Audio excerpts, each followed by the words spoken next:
Allora, eccoci qua, quindi abbiamo affrontato anche la questione dell'immigrazione, eccetera. L'altra questione, proprio rapidamente, perché poi il tempo vola, abbiamo 3 minuti. Mafie, penetrazione mafiosa e corruzione dilagante sono un'altra cancrena che è arrivata anche nella nostra regione in modo lento, graduale e adesso abbastanza conclamato. Le conseguenze le abbiamo viste, quindi corruzione e mafia sono due piaghe. Come le vedete? Come le vede? Ma E in come la vedi? modo sempre negativo. Il problema reale è che sia la mafia o tutta la microcriminalità, se la risposta dello Stato, delle istituzioni è certa, sicura, mirata, allora il cittadino è confortato da una parte e dall'altra collabora.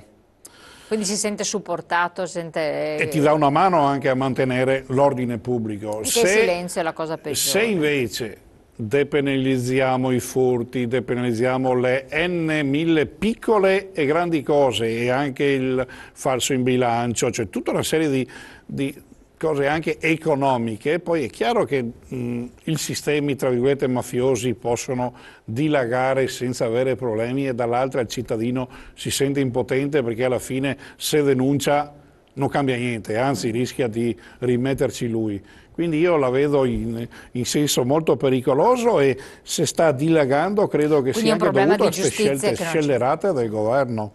Quindi c'è giustizia, è una questione della giustizia che non interviene in modo sufficiente sul territorio, No, la giustizia interviene con gli strumenti che ha a che gli dà disposizione. il Parlamento, perché gli azzeccagarbugli al Parlamento le creano sempre le difficoltà di giustizia da una parte.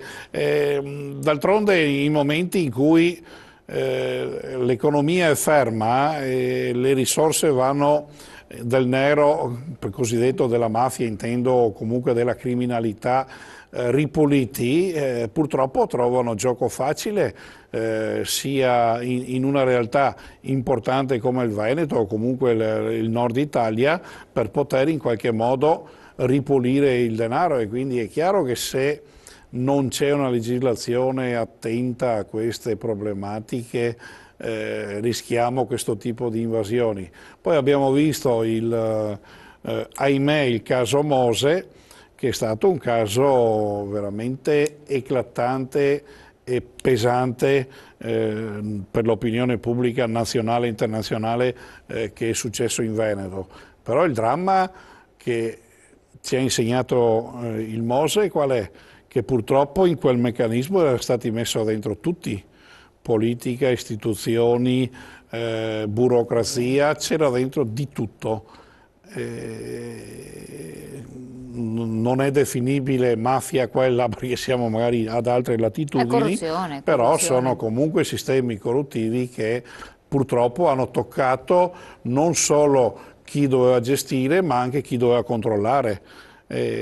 Sono veramente situazioni che poi rendono il cittadino debole e sconsolato, È scettico assolutamente, diffidente nei certamente. confronti del sistema, cioè non si sa più di chi fidarsi, chi può dire, chi dice una cosa la No, mantiene, guardi, insomma. infatti su questo aspetto noi abbiamo ricevuto in questi 5 anni come regione centinaia di anche lettere anonime che denunciavano problemi, casi, situazioni sia interne alla regione sia interne alla regione inteso istituzione ma anche a tutto l'altro.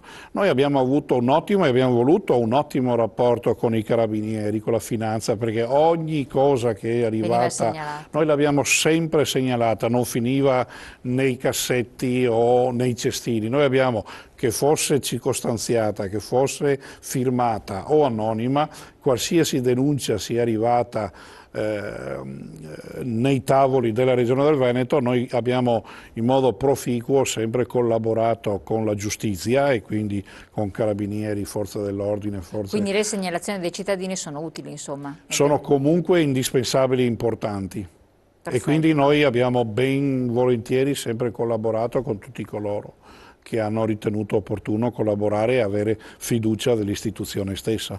Assessore, il tempo a disposizione è finito, noi la ringraziamo del suo intervento, le auguriamo un buon lavoro per come riesce ad arrabattarsi con le poche risorse che le restano, perché poi c'è il discorso della protezione civile, non abbiamo tempo di affrontarlo, che è un ambito delicatissimo, e speriamo che possa starsene tranquilla la protezione civile, che non ci sia il maltempo che crea altri danni e Però abbiamo problemi. 18.000 volontari che ci mettono il cuore e le braccia per tutte le problematiche che ci possono essere in Veneto e li dobbiamo ringraziare sempre. Assolutamente, grazie ancora a lei, grazie ai nostri telespettatori come sempre di averci seguito, buon proseguimento e naturalmente ci vediamo domani. Arrivederci.